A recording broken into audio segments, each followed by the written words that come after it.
My name is Francesca Rorenbeck, and I'd like to introduce you to my audience. Megan. Reese. Lizzie. Grace. And I'm Mary taking the video. Have you ever met a woman 100 years old? Because I have. Her name is Teresa Matino. She was born June 6, 1915, and she is my great-grandmother.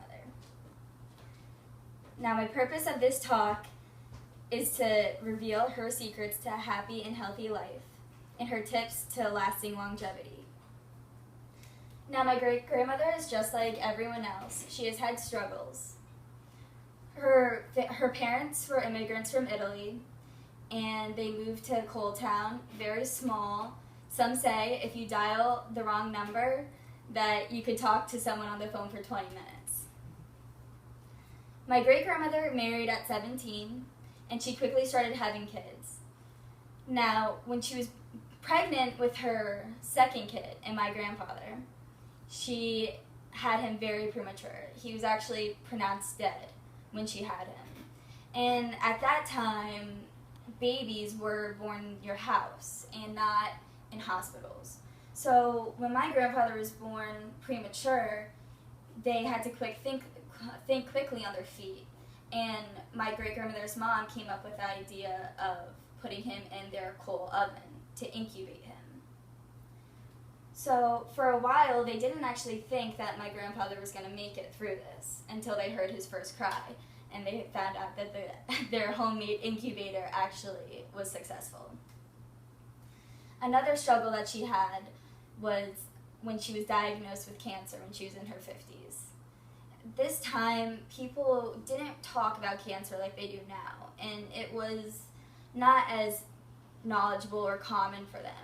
So when you ask my great-grandmother today about her cancer, she would still deny that it ever even happened. And her motto about things was to stay positive. Nothing ever weighed heavily on her heart or soul. So when struggles came her way, she could laugh it off or just take them into consideration and learn from them.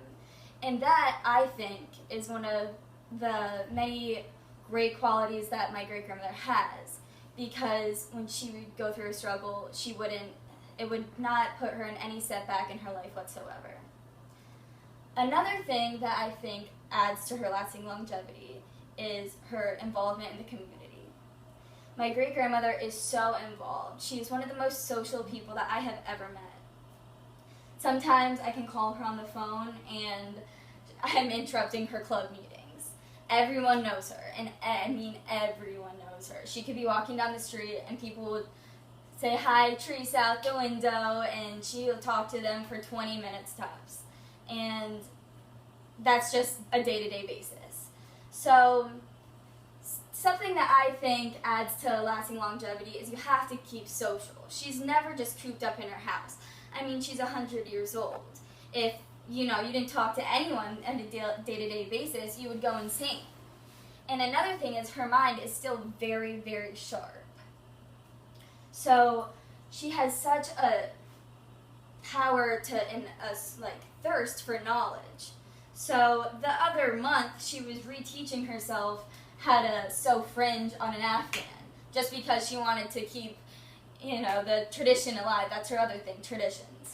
She lives for traditions, things that her parents brought from Italy and she brings from generation to generation. It's actually quite incredible. She still is coming out with secrets that we don't know. One of the biggest family secrets of hers is her cookies, which she still won't tell us the secret to them because it's part of her tradition and she wants it to be a big reveal when she actually tells us.